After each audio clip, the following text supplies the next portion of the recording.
Well, good afternoon. My name is John Dyck, and it's an honor to be with you today. I deeply appreciate your support of CESMII, the home of smart manufacturing.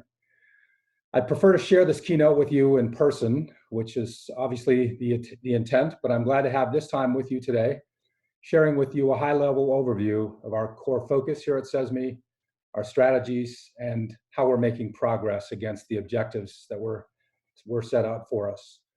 What's so distinctive about our efforts here as an innovation institute is this.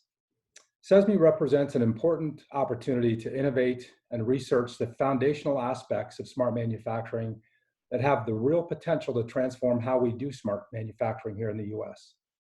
But that's not sufficient. We need to ensure that what we do here will enable not just the organizations that we engage with through project funding, but for tens of thousands of others like them. That is how we make a measurable impact on the energy productivity, the manufacturing productivity, and the competitiveness of manufacturing here in the US. There's not another organization in this country that can make these claims. I'm also clear that we cannot do this on our own. There are many great organizations focused on synergistic efforts that we are engaging with to help us on this highly strategic pursuit. We'll share some of those with you today. For those of you that are perhaps newer to CESMII, let me take just a moment to share with you a high-level overview of who we are as a public-private partnership focused on smart manufacturing innovation. We consist of a very distinct set of stakeholders, manufacturers obviously, systems integrators, the software application vendor community, academia and labs, as well as machine builders. Those are the organizations that we focus on, that we engage with, that we're targeting to help us innovate and drive research here for smart manufacturing. We were founded by the US government, by the DOE, and are at the very beginning of year 3 of a 5-year institute strategy with $140 million in funding to drive innovation and research in this space. Our core objective is to fund the innovation and R&D necessary to dramatically reduce the cost and complexity of using real-time data from operations to drive revenue and cost improvements and generate cash. I would be remiss in not addressing some very real challenges that we all are facing in these very unique and unprecedented days. As you're aware, I was looking forward to addressing roughly 250 of you face-to-face in LA early in March. We were at the vanguard of making the choice to cancel our event, and as it turns out, that was a good call. The challenges that we've seen here and in this country and abroad are truly devastating, and I want to just take a moment to share with you, again at a very high level, how we see CESMII's role in this pandemic and in the sort of economic chaos that's resulting from this pandemic. We've sort of broken things down into 3 distinct sets of capabilities, and really this is an order of solve, if you will, from our standpoint. Since the very beginning, we've been offering CESMII resources and smart people connections, organizations to those manufacturing companies that have a direct and in some cases indirect role in supporting PPE and essential hardware for manufacturing of pandemic-related goods. This has been a privilege for us, and one that we certainly appreciate the broader membership here supporting us in. This is short-term urgent needs that we've been able to, in a small way, support for these types of organizations. The broader effect for CESMII and our ecosystem is what we're referring to as our second-order effects. We believe that in the coming months, there will be a renewed sense of urgency for digitizing operations, for creating value, for driving productivity, and there is a significantly perceived value in ramping up manufacturing and energy productivity, so that when the third order effects appear, the opportunity to reshore in some cases, but certainly shape a more resilient and localized supply chain, we have a more competitive base here, manufacturing base here, and we have small, medium, and large manufacturers that are really well positioned for the sort of opportunity to reshore and reshape these more resilient supply chains. So we appreciate the opportunity to engage with you in this time, and look forward to the next 40 minutes here where we can share with you a little bit about what we're doing. This is the first of a series of webcasts like this where the leadership team here at CESMII will share with you their functional equivalent of this keynote. In other words, from the technology side to the project side to the operations side, the education workforce development side and operations. We have listed on our website and through our website, through our newsletter rather, we've listed the schedule for these events, and we're hoping you're going to be able to attend them as we bring this content to you from our annual member meeting over the next several weeks. This slide is also a review of CESMII's overall mission, objectives, and goals. I'm not going to dwell on this, but I do want to share with you that we have a really important set of objectives to dramatically shape and create a more competitive, more productive environment from an energy productivity perspective, environmental sustainability perspective, economic performance, and workforce capacity. These are really, really key, especially in light of what we're all going through today. There are some very specific and measurable goals that we're driving towards, and those are the things that we as an institute are working towards together with you as you help us accomplish these really important things. The single most important aspect of sort of the guiding strategy behind what we do here is what we refer to as our roadmap. This breaks down into enabling technologies, platform infrastructure, workforce development, and business practices. And this is a formal document that we have created and that we continue to refine week to week, month to month. And if you're involved in some of the various committees, working groups here at CESMII, you're in direct engagement with the groups that are responsible for the various aspects of this roadmap. So we certainly appreciate the opportunity to continue to refine and shape this roadmap together with you. I would be remiss as well if I didn't acknowledge the important folks that we engage with in different ways. This is a quick look at our Department of Energy team that, and for the most part, we work with on a week-to-week basis, if not a day-to-day basis for some of these individuals. And we enjoy a deep partnership with them, and want to express our appreciation for the partnership we have with you. We have a very active board of directors here at CESMII, and I want to just briefly call out the organizations that are supporting and driving and make up a very important leadership role here at CESMII. There's Savagent, Bennett AI, Honeywell, Johnson & Johnson, General Mills, UCLA, United Technologies, which is now Raytheon Technologies, Nimbus Services, NIST, Gartner, UCI, ThinkIQ, obviously the DOE. We have Praxair, which is now known as Linde, Corning, ExxonMobil, and a great partner of ours, the City of LA. So this is the makeup of our board of directors and the organizations that we meet with on a regular basis to ensure that we're compliant and advancing the strategies set out for us at a high level.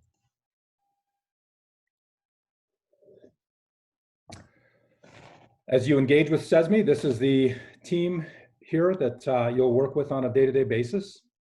We've segmented them here by headquarters, outreach, and education, workforce development, technology and projects, as well as operations and smart manufacturing innovation centers. There's a few folks that are new here. If you've been with CESMII for a while, you'll recognize most of the faces, but the ones with the red notification are ones that are individuals that we've been fortunate enough to bring on board in the last few months, certainly since our last member meeting. So if you haven't had the privilege of getting to know these folks yet, I hope you do in the short-term future. It's a great team, some of the best and most well-known thought leaders in this space on the team here at CESMII. It's a privilege to be working with this team. One of the core aspects of what we do here at CESMII is around this notion of democratization. I touched on it before, briefly, in my introductory comments, the notion smart manufacturing has to be made accessible and available for all. There are three core tenets around which we're driving this idea of democratization. That is the democratization of technologies, the democratization of knowledge, and the democratization of core business practices, innovation practices, and safe harbor collaboration. And we believe these are equally important in moving the agenda forward for smart manufacturing here in the US.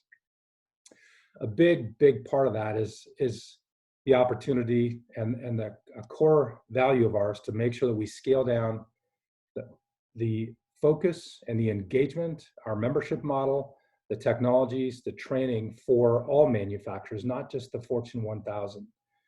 Most vendors and most machine builders and most organizations in this ecosystem focus on the Fortune 1000 for obvious reasons. Their business models dictate that. Our opportunity in each one of those dimensions, technology, commercial, membership, education, is to ensure that we scale from the very top in terms of cost, business model, and technology, all the way down to the small, medium manufacturing sector.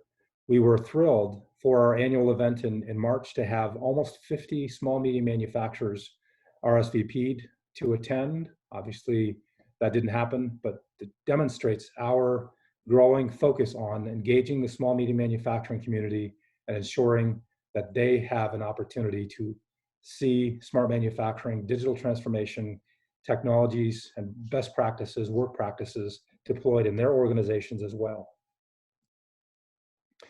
If you've heard anyone from CESMII present before, you will have seen this set of slides around how the sort of status quo for manufacturing systems on the plant floor is complex and is significantly inhibiting us from innovating going forward.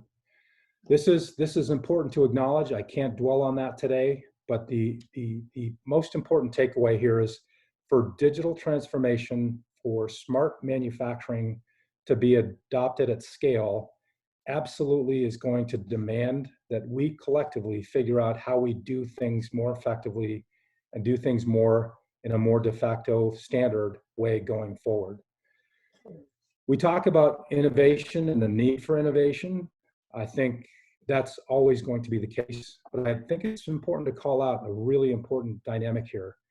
We've been innovating in manufacturing for centuries, and that hasn't stopped, that hasn't even slowed down. In the 70s, 80s, and 90s, we were innovating, but we were creating islands of automation. The next 2 decades, for the 90s and up to the 2010 timeframe, we were beginning to network these systems together, but still creating islands of information. Broadly, 14 to 15% of manufacturing assets today are still connected, meaning 86, 85% of those manufacturing systems are not connected, leaving us with islands of information across the manufacturing landscape. For the last decade, with the advent of the industrial Internet of Things and more sophisticated technologies, we've been continuing to innovate, but resulting in islands of innovation and what we've increasingly been calling pilot purgatory. So innovation is clearly good and it's necessary, but it's not sufficient. What we're focusing on and what we hope we can convey to you is the opportunity through the work we're doing here at CESMII is to continue to innovate, but enable innovation that scales. That is truly we believe, the only way we'll see the democratization of smart manufacturing going forward. In talking to different sets of stakeholders over the past 6 months or so, it's become clear that the manufacturers are as frustrated as anybody about this sort of island of innovation mentality, this pilot purgatory environment that we find ourselves in. An executive from Johnson & Johnson stated directly, we need to find better ways to innovate at scale. A similar executive from Procter & Gamble stated that what we desperately need is a way to perform innovation triage. It's too costly and too expensive to drive smart manufacturing innovation, and the result is often, too commonly, an island of innovation. Dow told us recently that we aim for speed and value, but we have no interest in building something compelling that only works in one place, because that's where they've been for the last 5 years, or that's been their experience for many years. A small manufacturer that I had the privilege of meeting about 2 months ago stated that I have no way of wading through the noise to determine what will be the best way to invest in smart manufacturing. What are the technologies? What are the ideas? What are the practices that my organization can sustain? And from an academic perspective, I spoke to a postdoc. He shared with me bluntly, he says, I've been using AI and machine learning to solve what I believe are real important manufacturing problems, but I struggle to validate my research on real manufacturing assets to prove out that these things can actually scale. So if we look at how this has been happening, we've got two and a half decades of manufacturing IT initiatives, of manufacturing systems that you might characterize as innovations and smart manufacturing. We've got business outcomes that have always been the target. We have strategies through which those outcomes becomes manufacturing strategies. We have technologies, and we have a vast array of solutions, right? So the real question is, what's missing? From our perspective, and this is what we're going to be fleshing out increasingly and aggressively with our members here, is this really important idea that we're calling smart manufacturing imperatives. The idea that there has to be a new way of thinking about each one of these inputs. The notion that smart manufacturing business outcomes will be significantly valuable if we can bring smart manufacturing strategies, technologies, and solutions together under the umbrella of these smart manufacturing imperatives. This notion that security is ubiquitous, that we do scale up and we do scale down. Big manufacturing enterprises are significantly made up of small and medium-sized plants, right? So scalability isn't just important for small and medium manufacturers, it's important for big manufacturing enterprises as well. Interoperability is key. That set of stovepipe, best-of-breed applications that don't talk to each other unless it's with a significant set of fragile and costly point-to-point integrations, that has to stop. Standards-based, being data-driven, being open, being sustainable. These are core values and represent core investments in both knowledge and technologies that CESMII is bringing to the marketplace even now. So how can CESMII realistically impact this entire ecosystem?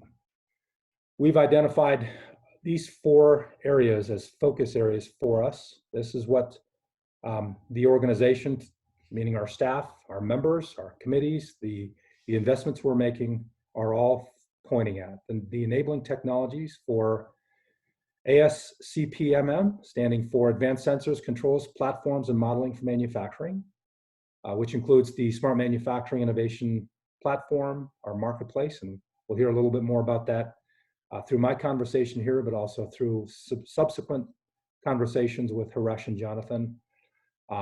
National Smart Manufacturing Learning Infrastructure to equip the entire smart manufacturing ecosystem with the knowledge, the training, the best practices, the workforce development necessary for smart manufacturing. A national focus and presence and market engagement for all manufacturers. And last but not least, as we noted before, vendor neutral, agile innovation and collaboration framework so that we can engage, we can get away from these proprietary behaviors, from proprietary organizations, and move towards more open and interoperability of collaboration and technologies. So on the enabling technology side, this is a really important aspect of what we do and why we do it. The notion that for every dollar of value creation today in the smart manufacturing realm, there's roughly $3, $2.50 to $3 of systems implementation dollars spent. There's another $1 to $1.50 spent on physical infrastructure and networking, and another 30 to 50 cents spent on compute and storage. So the total cost of ownership, or the total cost of acquiring and implementing and owning $1 of licenses, smart manufacturing applications or licenses, is actually $6 overall. Our perspective is that that value creation, the applications themselves have to be maintained. We're not trying to undermine in any way the value of that value creation.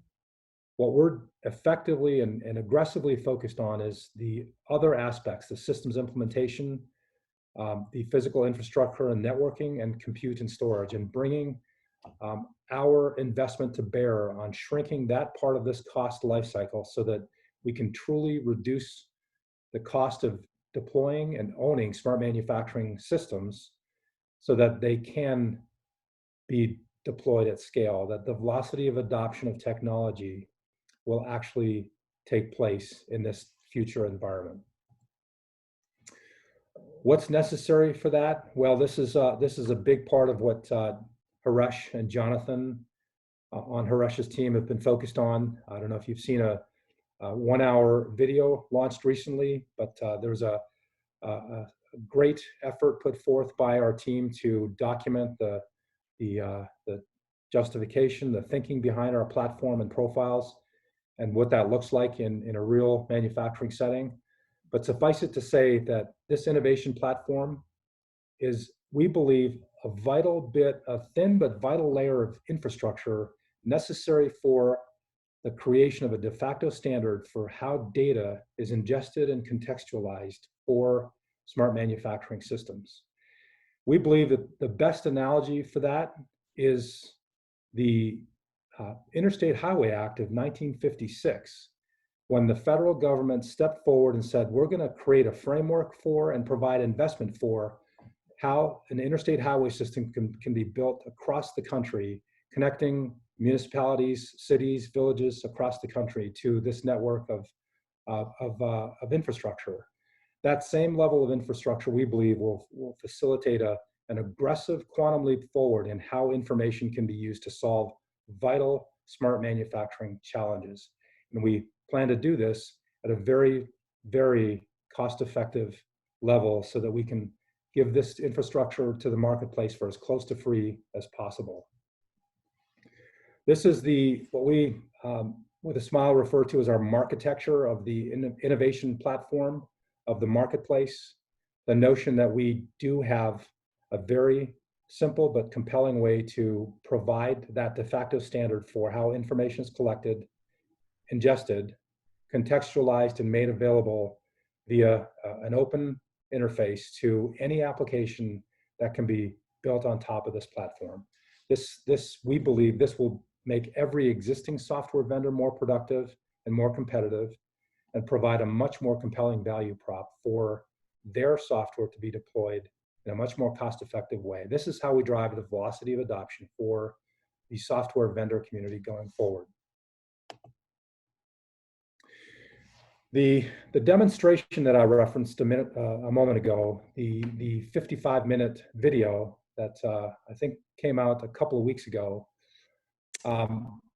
is essentially a video of how we've deployed this smart manufacturing innovation platform at our newest Smart Manufacturing Innovation Center. I'll talk a little bit more about that later, but for the sake of this discussion, let me just give you a high-level sense of what this looks like.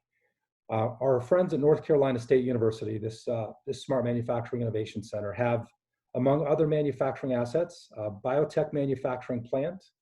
They have a nonwovens factory. I call it the Nonwovens Institute.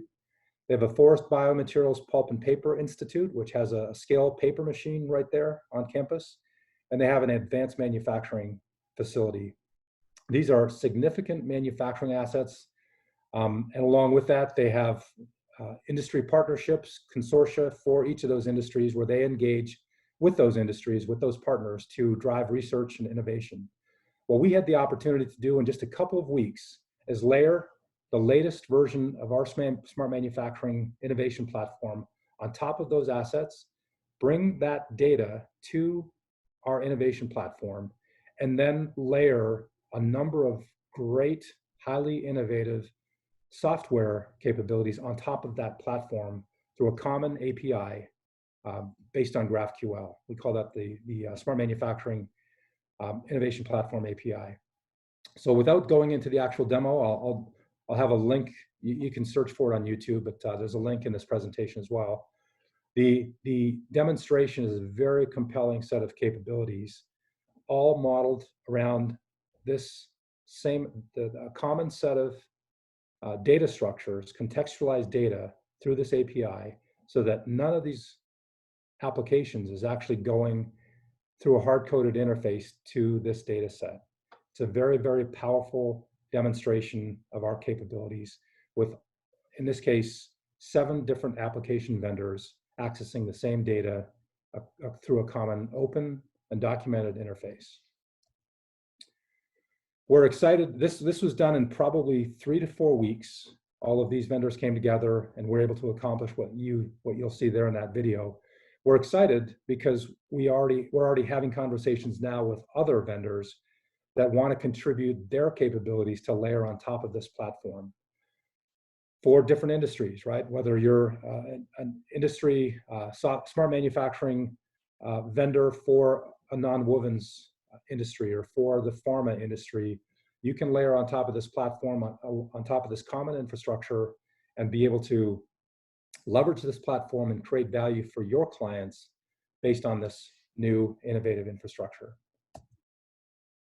The actual story that we tell through this demonstration happens to be focused on the Dyck biomanufacturing lab and a pump motor combination with some very contemporary sensors, looking at reverse osmosis water purification skid, and the notification from that set of sensors kicks off a whole series of workflows in our platform, demonstrating material flow and genealogy, the workflow engine itself. We have some very compelling business and maintenance-centric business processes through CISPRO, the predictive maintenance component through Semiotic Labs, Seek and Schneider Electric, with some great visual analytics and Profit Advisor, and then Power BI and time series insights trending from Microsoft. At the very end of that video, and this might be the hit of the videos, at least based on what I'm told, and certainly I would say the same thing. We have a surprise for you in that one of our staff partnered with his 13-year-old son to instrument his fridge, putting a Raspberry Pi on top of a handful of sensors that they implemented on their fridge, bringing that data through Microsoft's IoT Hub into our platform, and then using both our platform trend viewer and Azure time series insights as a client on top of the data from that fridge. And you can see this incredible self-serve smart manufacturing capability through the eyes of a 13-year-old who largely did this on his own with a bit of help from his father. So kind of having some fun, but really demonstrating that smart manufacturing is no longer just the domain of the Fortune 1000, that for a $40 bucket of sensors and a Raspberry Pi device, our platform can engage, can integrate with those systems and expose that smart content to whatever client is deemed appropriate. So the links, and you'll have this presentation at your disposal shortly, but the links to the related things you've just seen here include the 55-minute vision for Smart Manufacturing Innovation Platform. There's a brief 4.5-minute video which provides kind of a high-level vision for what the innovation platform and profiles are all about. We have the self-serve smart manufacturing video as a standalone video, if that's where you want to go, and then the actual press release on the North Carolina State University Innovation Center announcement that we were proud to make a couple of weeks ago. So that's the sort of first leg of the stool, the technology enablement component. A second equally vital piece is the education and workforce development strategy. One of the new hires that you may have recognized on the staff slide up front was Conrad Leva. We're excited to have him on board, able to drive this and focus 100% of his efforts, his time, and his capabilities on bringing this to the workforce. We're we're seeing the beginning of the value that we've been expecting from several of the RFP1 projects that we're focused on workforce development. And so together with the rest of the work that we're doing here, we're really, really excited about what we're bringing to you over the next 2 or 3 quarters for in this kind of area of education and workforce development.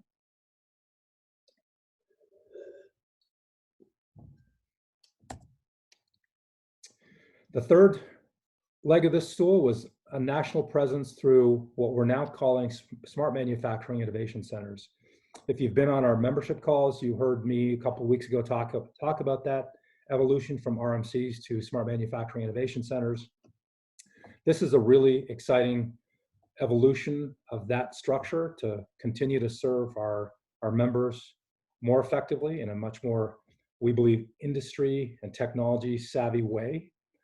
We're aligning these innovation centers around industry segments or technology verticals. They're no longer geographic in coverage. And this is a map of the existing Smart Manufacturing Innovation Centers that were regional manufacturing centers, a couple of satellites on the West Coast, and just an indication directionally through these yellow dots of where future innovation centers might be.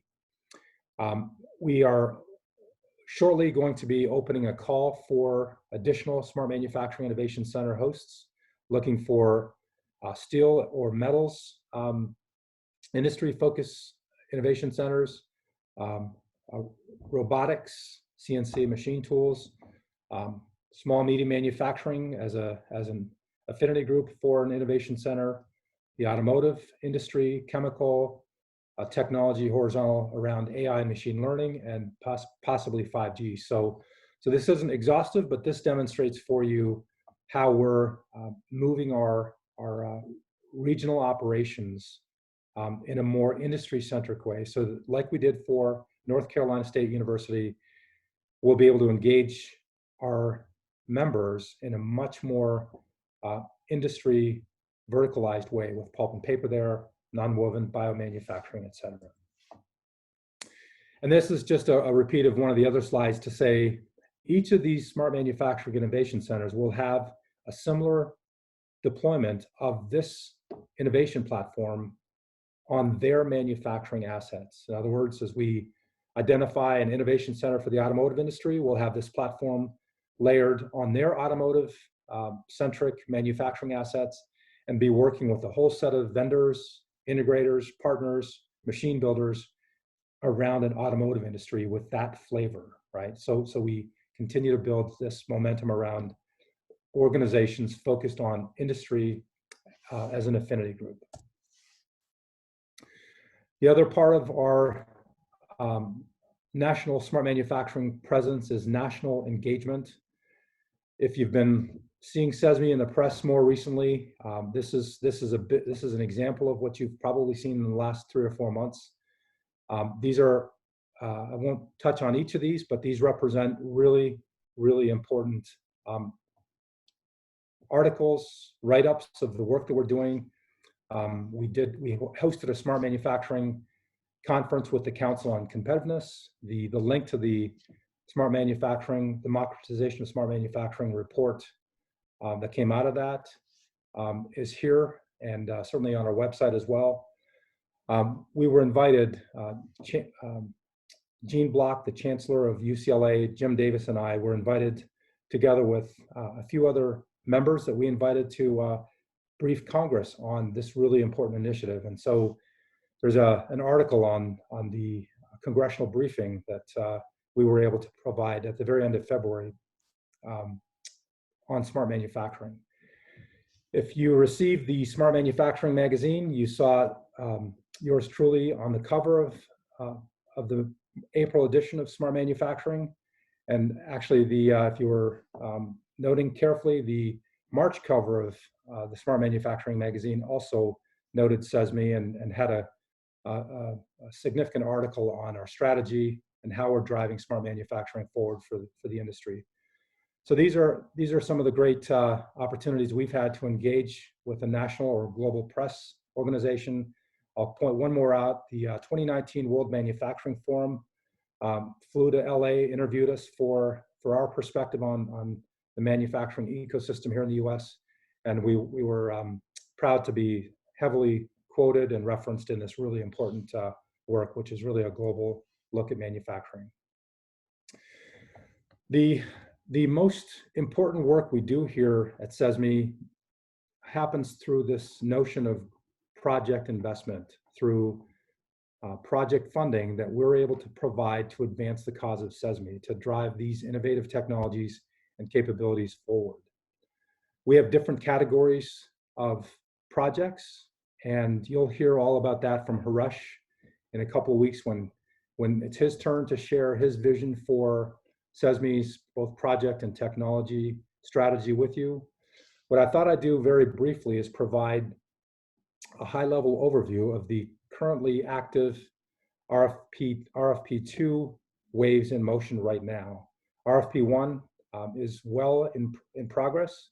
We're seeing great results already from the projects that we've been investing in as part of RFP1. RFP2, wave one, was the latter half of last year. We're proud to say that 8 projects were selected and are currently awaiting award approval, which is imminent. Wave 2 focused on education and workforce development.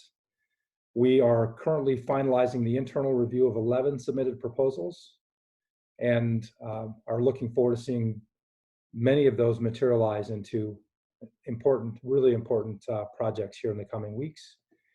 And we're really excited to share with you today that both Wave 3 and 4, Wave 3 focused on smart manufacturing innovation platform capabilities, and Wave 4 on innovation projects, that we're expecting to announce the release of those next week. So be on the lookout. Be on the lookout for what we hope to be in the first half of next week for the announcement for both Wave 3 and Wave 4 of RFP2. We're uniquely excited about all of that, but one of these RFPs, Wave 4, is specifically around a new idea for CESMII. And I wanted to take just a few seconds to share with you what that looks like. We've called these innovation projects. We've been working with the DOE closely to create a more agile innovation and collaboration project class for you, one that we believe can be executed in 3 to 6 months instead of 12 to 24 months. One that comprises a much smaller bucket of funding, 50K to 200K, which is made up of 50% cost share, 50% CESMII federal share. But the idea is that we have the smaller bucket of funding available for you in a very, very rapid, agile engagement process, where we believe in 6 to 8 weeks from the time we receive your proposal, we can go through the process of selecting the right proposals together with the DOE and executing the project and enabling the start of that project from zero to start in roughly 8 weeks. So this is something that we believe will be appealing to many, and especially the small, medium manufacturers who are looking for more effective ways to see this kind of innovation be made available to them in ways that they can afford and in ways that they can actually engage with. So this is something we're uniquely proud of. As I wind down here, I wanted to acknowledge some really important advances that we've made in several important partnerships. Obviously, first and foremost, our partnership with UCLA, the host of CESMII, and Jim Davis, the principal investigator that we work so closely with. The DOE team has already noted. But these other organizations are important partners and extensions of the work that we do. OPC Foundation has been uniquely supportive and helpful in providing strategic support for us as we build out this idea of smart manufacturing profiles. The Industrial Internet Consortium is increasingly engaging with us, and if you recall, we had one of the keynotes for the annual event in March was going to be delivered by the vice chair of the Industrial Internet Consortium, representative of the partnership that we're building. So you'll probably see an announcement of that partnership somewhere in the next month or so. Microsoft has been an increasingly strategic partner of ours in putting together our roadmap and in supporting our project through the various technologies that they've enabled for us. And then obviously the city of LA has been a great partner with us, working with us for the years that we've been here in the city of LA, headquartered here, and working with the mayor and his office to drive manufacturing and smart manufacturing technologies into the local region here as well. In many cases, piloting important capabilities here that we can then roll out across the country in other important ways. And of course, Mesa International, SME.org is a vital organization that we're partnering with to both help drive the work that we do and get the word out about the work that we do in various forums. So with that said, my final slide, I just wanted to, first of all, thank you for your time here in being part of this remote keynote. Thank you for investing in CESMII, for those of you that are members. For those of you that are not, I thought I'd leave you with a parting comment or a parting set of thoughts on why engaging with CESMII is strategic for you and your organizations, particularly now in these uniquely difficult days. Where else will you find an organization with $140 million to invest in funding, innovation, in terms of technology and education and cultural transformation? There are a lot of great ways for you to spend your time and your resources, but we believe that what we represent here in bringing those important stools, legs of this stool together, represents the best opportunity to truly contribute to the future of smart manufacturing. Our members here at CESMII have free access to that smart manufacturing innovation platform and the solutions, many of the solutions that you see engaged and integrated with the platform in a pre-production environment. Those are being made accessible or available to our members for free. There's project funding for your smart manufacturing innovation ideas, access to some of the most innovative smart manufacturing leaders in the world, and as I mentioned, a great opportunity for you to contribute to the future of smart manufacturing. We believe that this is a great way to invest in the future of manufacturing here in the United States of America. So with that said, I hope you've enjoyed this presentation. If you have questions, it's not too late to post them in the chat area. We're going to be responding to them in the next day or two through phone calls or emails. So please ask any questions. And again, thank you for your time.